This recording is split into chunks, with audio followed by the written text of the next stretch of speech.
Check these out. Premium quality.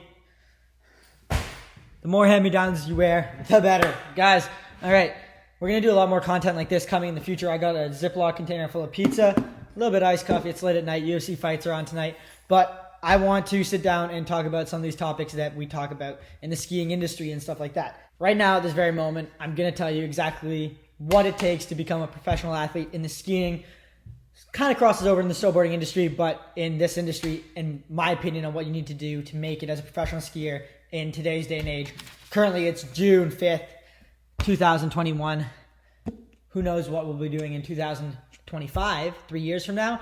Probably we're doing 6-7 flips in a run, maybe. Here's my idea, right? You have jumps, and instead of a normal jump, when you come in, last 30 seconds before you take off, the jump changes in a random angle and you have to prepare for it. That's a dope idea. Same with rails. Coming into a rail, it looks like a flat bar. You're 10 feet away from it. All of a sudden, it's a big up cannon and you got to change on a dime.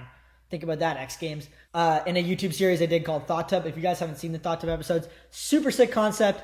Pretty dumb idea for the time, right? So once we get to 100,000 subs, I will bring Thought Tub back to life. Me and Pat will get an actual Thought Tub, hot tub with a bunch of thoughts. And we will hash it out about things in the industry, talk about topics and stuff like that. We'll obviously have real palm trees and everything, and it'll be done really well by that point. So that's something to look forward to. If you guys smash that, like button and subscribe button, get us to 100K, that'd be dope. But for right now, I do get a lot of questions about this. What do I need to do to become a professional athlete, especially a professional skier? And here's my thoughts on the topic, right? Before we get into this, guys, I'm not your financial professional / coach advisor guy. I'm a dude on the internet who likes to ski, and I'm posting content for you guys to help you out. Second of all, these flowers, they look goddamn good. I just wanted to announce that. It's in the corner. No one else does it like me, guys. Also, if you haven't already, check out what we got going on at the ASC. If you want possibly the best headband in the game, they'll be there. Pre-sales coming soon. As most of you guys know, to become a professional athlete in today's day and age, it is incredibly hard. The talent level of skiing in general and all sports in general has gone from here to here in the last 10 years. It's been absolutely insane. And just honestly, just to keep up, you have to be training almost full time. No longer are the days where you can work a 9 to 5, train after that, and make it. In order to do that now, you have to work a 9 to 5 and train after, and train like your life depends on it after. And even then, you're still going to be at a huge disadvantage because there are kids in this industry, especially in the skiing industry because it's expensive, that have the financial support to be training full time and not have to worry about other things such as school or work like that. And for lucky people that live in mountain towns and stuff like that, there's also things like ski schools where you go and you ski and you do your courses throughout the summer. Most of us, like me and other small town folks or even big city folks, there's not those kind of options. You can get away with some kind of online classes. But basically what I'm getting at here, guys, is if you want to become a professional skier, you better be putting 100% of what you got into it. Sports are at the point where it's just too hard not to be 100% focused on something. So now to get into what I think you should be doing in terms of getting into freestyle skiing. Depending on where you're at, there's multiple different things that you should be doing. I think I've discussed this with a lot of you guys, but depending on where you're at in skiing, you need to be doing certain things, right? So if you're just starting out, depending on your age, nowadays there's a lot of younger kids getting into the sport who have the advantage over older athletes in terms of the fact that they're getting more years to train. But the older athletes have an advantage of where they can be more disciplined, they can be more focused, and they can maximize that training time. So if you're an older athlete, you need to make sure every time you're training, you are maximizing it. You are doing everything you can to get the most out of training session. So how does that work, right? That means getting a good night's sleep. Good night's sleep is the biggest thing that is going to affect your performance. It sounds super lame to do it. You're in a freestyle skiing culture. You want to party, hang with your friends. Guys, if you're in a position like mine and we got to catch up, you really have to work on being disciplined with things like that, at least in the meantime. Again, eating healthy is going to be huge. Stretching, making sure your body's in as good of shape as it can possibly be for that training session or skiing session is really important because, like I said, guys, you got to maximize that time training. Don't get me wrong. It's not like skiing is just about training and learning. You have to have fun while you're doing it. Otherwise, you're just going to burn out right away. But you have to be physically prepared and mentally prepared to give it everything you can when you get there. For me, meditation and stuff like that has been huge. Guys, I'm not a big guy that goes meditate, but it has helped me a lot. It's helped me a lot. Visualization as well has helped me a lot with progressing my tricks, progressing my abilities in contests. So that's something to think about as well. Headspace is a great app for that. Yeah, so I'm kind of rambling, but step one is make sure if you're skiing and you're training, you need to maximize your time, right? Because becoming a professional skier in this day and age is not easy, and it's kind of a blood sport. It's a sport with a lot of competition and not a lot of money getting pumped into it, right? So if you want to be that top, you should also, if you want to be that top athlete and you want to get paid, if you're doing skiing for fun and you don't care about money whatsoever, do whatever the hell you want. If you're doing skiing for fun, if you're doing skiing to get paid, you guys seriously need to look into doing things like social media and stuff like that. Sponsors aren't paying people to do contests now unless you're literally in X Games. And even people that are winning X Games don't get paid a lot of money if no one knows who they are, right? Think about it this way. If you can't sell skis or product for this company, why would they pay you, right? If you have a huge audience, then you can sell to that huge audience, right? And companies love that. They love that opportunity. So the real big money in skiing comes in when you have a big audience and you have stuff like that. As much as it sucks to say, having an audience in skiing is probably one of the biggest ways to get paid. A lot of people don't get signed to big contracts if they don't have a large audience or following. So something to think about in terms of what you should actually be working on technique-wise and stuff like that. I would say to become a professional skier right now, you have to be doing all the things. A lot of people don't believe in airbags, like Mark McMorris and other people like that. I think it's hard to ignore airbags at this point in time because everybody else is using airbags, and it speeds up the process of learning safely, right? It really does. Like, people tear their ACLs on airbags very, very, it doesn't happen very often, but it happens. But your risk is seriously mitigated when you are sending it on an airbag and just getting launched, right?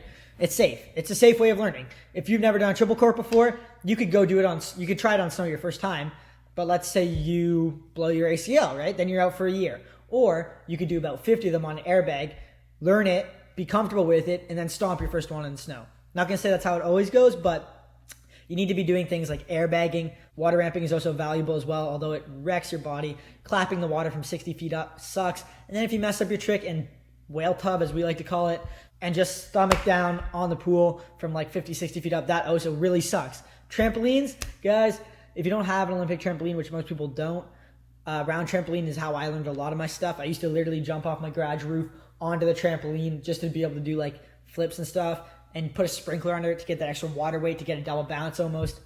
Pro tips there. But again, an Olympic trampoline and getting even a trampoline coach is, again, much as I hate to say it, is something that's important, especially learning for those axes for doubles and really, really putting the miles in on it. If you guys don't have access to Olympic trampoline, gymnastics club, trampoline clubs, go once a week. I highly suggest that. That'll help so much. Whether you're doing double corks and working on ski stuff there, or you're just doing backflips, it's going to be working on building that air awareness, which is huge. Again, if you don't have access to that, guys, I got my mic here today. I'm on point. We got good audio. But if you don't have access to trampoline places and trampoline things like that, guys, go jump off a cliff into the water, not onto any solid surfaces. Water, okay?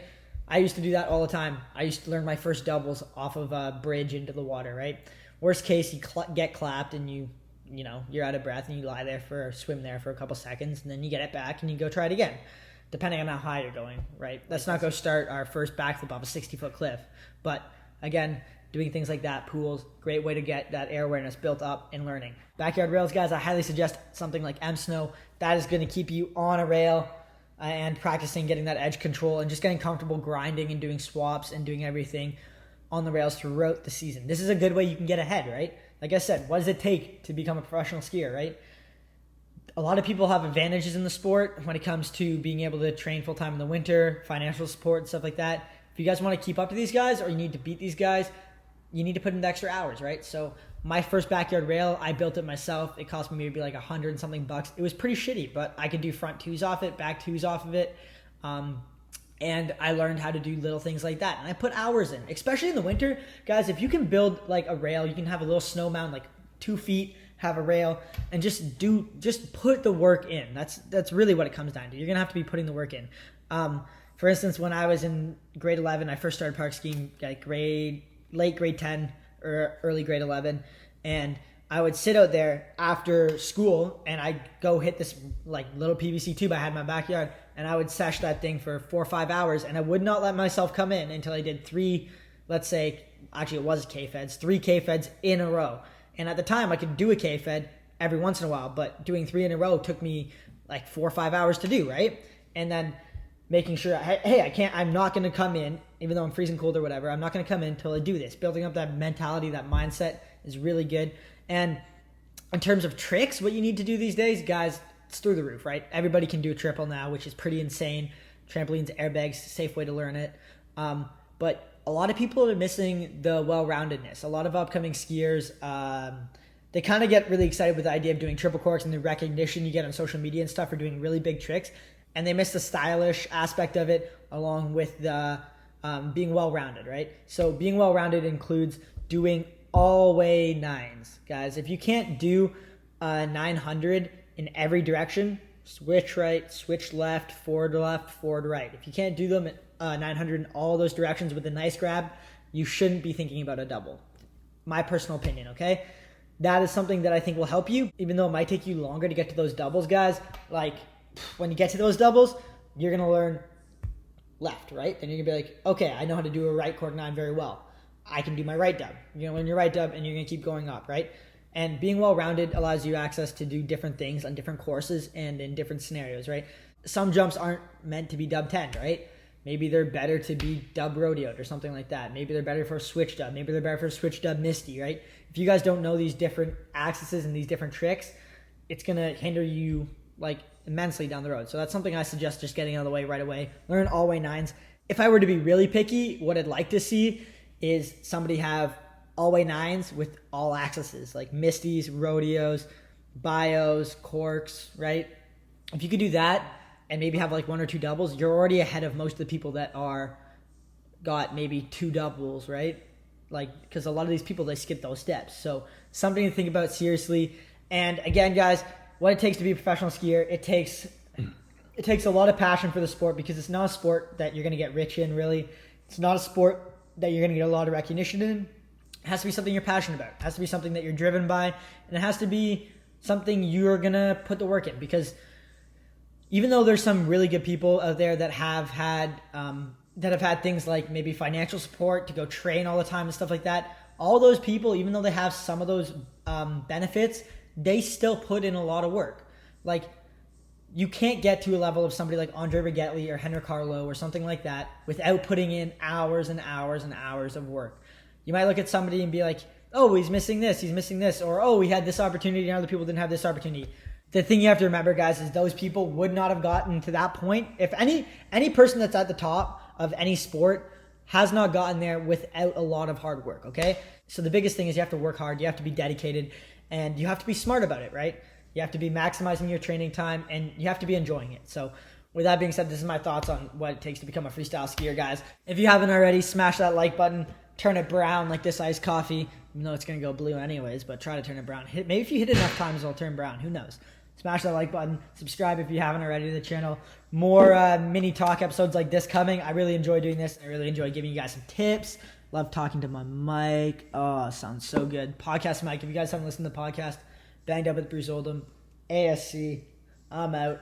Deuces.